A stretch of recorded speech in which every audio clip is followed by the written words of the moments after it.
नमस्कार मित्रों, welcome to IAS saga history of India series में आज हमारा 10th लेक्चर है। इस लेक्चर में हम मौर्यन और पोस्ट मौर्यन इम्पोर्टेंट पॉलिटीज़ के बारे में डिस्कस करेंगे।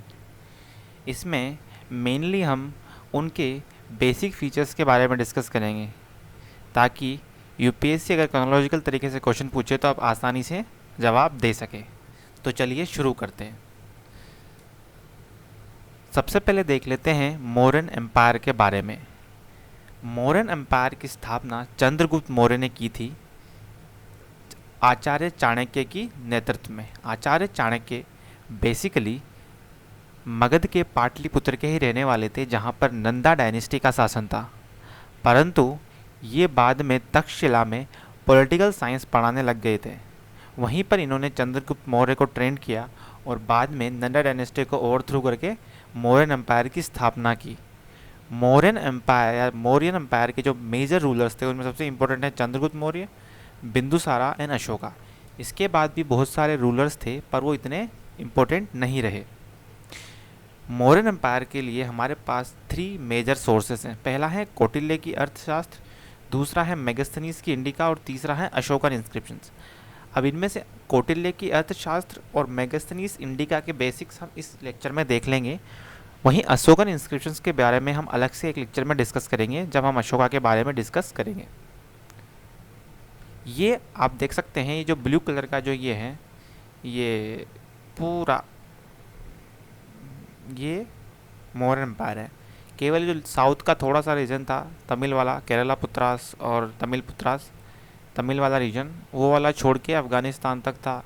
नॉर्थ में श्रीनगर से ऊपर गिलगित बल्टिस्तान सारा रीजन इनके अंदर में था। और वहीं अगर ईस्ट में देखें तो पूरा बांग्लादेश और वेस्ट आसाम भी मौर्यन एम्पायर के अंदर ही आता था।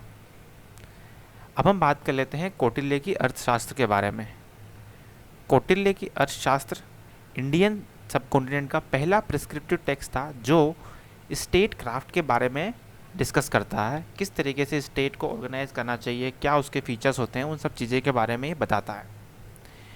इसमें बताते हैं कि किंग की क्या ड्यूटी होती है, उसकी जो काउंसिल ऑफ मिनिस्टर है उसको किस तरीके से अपनी ड्यूटीज़ का निर्वाह करना चाहिए। इसके अलावा किसी भी राज्य के सिविल और क्रिमिनल एडमिनिस्ट्रेटिव लॉ किस प्रकार से होने चाहिए और किस प्रकार से किसी भी राज्य को फॉरेन डिप्लोमेसी को अपने करना चाहिए, उन चीज़ों के बारे में इसमें डिस्कस किया है। कौटिल्य की अर्थशास्त्र वैसे इसमें बहुत सारी चीज़ें डिस्कस की है, परंतु सप्तांग राज्य का जो कॉन्सेप्ट है वो बहुत ही सिग्निफिकेंट है हमारे लिए, खासकर यूपीएससी के पर्सपेक्टिव से क्वेश्चन आने के चांस के हिसाब से। सप्तांग राज्य का कॉन्सेप्ट क्या होता है? सप्तांग राज्य के अनुसार, जो कि कौटिल्य के अर्थशास्त्र में दिया गया है कि राज्य के 7 कंपोनेंट होते हैं स्टेट के। तो सबसे मेन होता है वो किंग होता है, जो कि सेंटर ऑफ द स्टेट होता है। उसके बाद अगर किंग है तो उसके रूल करने के लिए जनपद यानी कि एक वेल डिफाइंड टेरिटरी होगी। अब उस वेल डिफाइंड टेरिटरी के अलावा उसको प्रोटेक्ट करने के लिए दुर्ग का स्थापना यानी कि फोर्ट भी होगा, और अपने राज्य को चलाने के लिए एक वेल ऑर्गेनाइज ट्रेजरी भी राजा को मेंटेन करनी चाहिए। इसके अलावा एक वेल डेवलप्ड जस्टिस सिस्टम भी एक बहुत इंपॉर्टेंट है वेल फंक्शनिंग स्टेट के लिए। इसके अलावा अमात्य यानी कि जो मिनिस्टर्स हैं और एडमिनिस्ट्रेटिव स्टाफ हैं वो बहुत इंपॉर्टेंट हैं किसी भी राज्य को अच्छे तरीके से काम करने के लिए, ताकि अमात्य बेसिकली किंग को सपोर्ट करते हैं उसके फंक्शनिंग में। इसके अलावा मित्र भी बहुत इंपॉर्टेंट बताया है आचार्य चाणक्य ने एक राजा के लिए, एक स्टेट के लिए।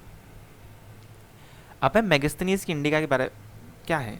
मेगास्थनीज की इंडिका बेसिकली जो सेल्यूकस निकट थे जिन्होंने नॉर्थ वेस्ट ऑफ इंडिया में अलेक्जेंडर के जाने के बाद अपना एक अलग से स्टेट बनाया, उसके एम्बेसडर थे चंद्रगुप्त मौर्य के पास।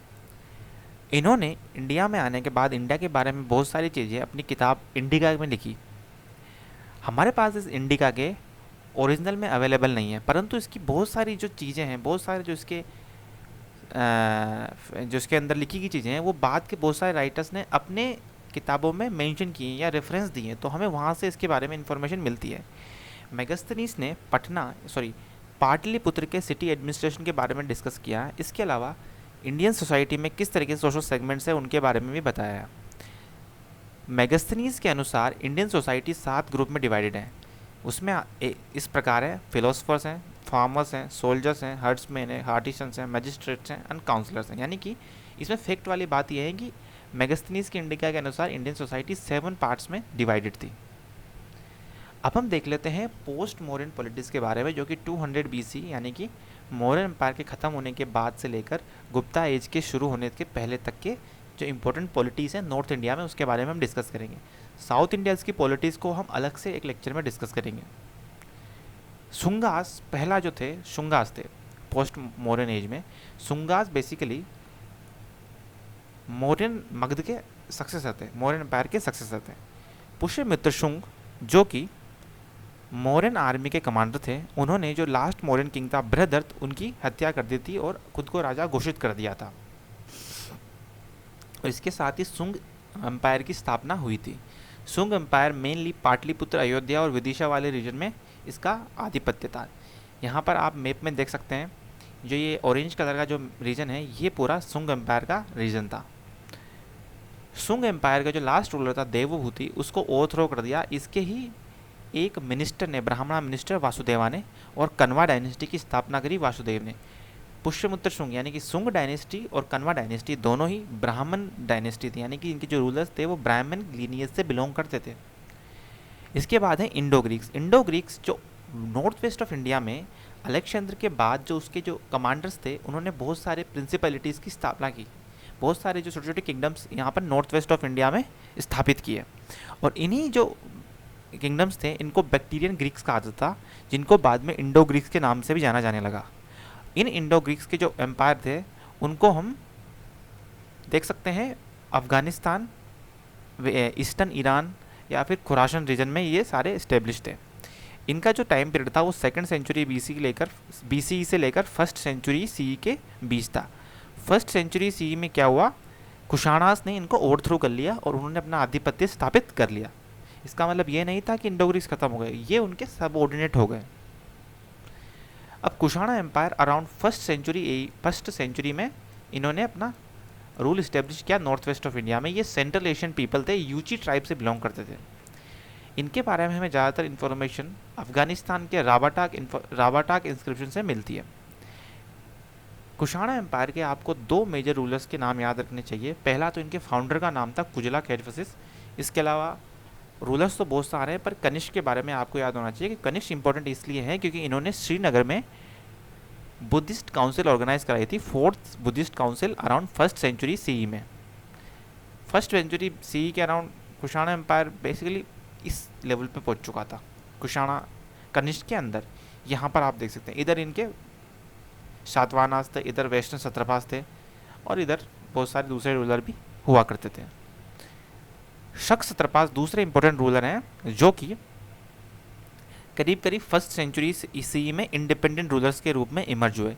ये इनिशियली कुशाणास के फ्यूडिटरीज थे, पर बाद में इन्होंने इंडिपेंडेंट रूल इस्टेब्लिश कर लिया। शकास 2 इंपॉर्टेंट लाइंस ऑफ रूलर्स हैं। पहला है शहरतास, दूसरा है कर्दमकास। तो अगर शहरतास एंड कर्दमकास पूछ लिया जाए कि these are the terms belonging to which dynasties, तो पता होना चाहिए कि ये शक डायनेस्टी से बिलोंग करते हैं। नहापाणा इंपॉर्टेंट रूलर थे शहरता डायनेस्टी के। वहीं रुद्रदमन, जिन्होंने जूनागढ़ इंस्क्रिप्शन में को लिखवाया था, वो कर्दमा का डायनेस्टी से बिलोंग करते थे, शक डायनेस्टी के, शक एम्पायर की। यह आप देख सकते हैं इस गुजरात, राजस्थान, सदर्न राजस्थान, वेस्टर्न मध्य प्रदेश वाले रीजन में इनका रूल हुआ करता था। इधर ये सातवाना एम्पायर है और इधर कुषाण एम्पायर है। जो लास्ट इंपॉर्टेंट हमारे लिए डायनेस्टी है पोस्ट मौर्यन एम्पायर में, वो है डेक्कन में। बेसिकली जो मौर्यन एम्पायर थे, उनके जो फ्यूडिटरीज थे आंध्रा डायनेस्टी या फिर आंध्रा ट्राइब, उनके जो सक्सेसर स्टेट थे वो सातवानास कहलाए गए। इनके जो इंपॉर्टेंट रूलर्स थे उसमें सतकर्णी आते हैं। गौतमीपुत्र सतकर्णी सबसे इंपॉर्टेंट इसके रूलर है। नाणेघाट इंस्क्रिप्शन जो कि नासिक में मिलता है, ये किसका है? क्यों नागानिका का। इन्होंने बताया है कि किस तरीके से सतकर्णी वन ने अश्वमेधा यजना और राजसूय यजना ऑर्गेनाइज करवाया, और जो ब्राह्मणास थे उनको दक्षिणा के रूप में फर्स्ट टाइम लैंड ग्रांट दी गई। यानी कि हमें फर्स्ट जो लैंड ग्रांट का एविडेंस मिलता है वो नाणेघाट इंस्क्रिप्शन से ही मिलता है। गौतमीपुत्र इसके सबसे इंपॉर्टेंट रूलर थे सातवाहनास के, और गौतमीपुत्र के बारे में हमें नासिक केव इंस्क्रिप्शन से बहुत काफ़ी कुछ इन्फॉर्मेशन मिलती है। नासिक केव इंस्क्रिप्शन और नाणेघाट इंस्क्रिप्शन सातवाहनास से बिलोंग करते हैं। नासिक केव में हमें क्षत्रपास के इंस्क्रिप्शन मिलते हैं, परंतु गौतमीपुत्र सतकर्णी का इंस्क्रिप्शन सबसे महत्वपूर्ण है। इस लेक्चर में बस इतना ही। यूपीएससी के पर्सपेक्टिव से जो हमने इंपॉर्टेंट चीज़ें थी वो इस लेक्चर में देख ली हैं। मेरे साथ इस लेक्चर में जुड़ने के लिए बहुत बहुत धन्यवाद। Thank you very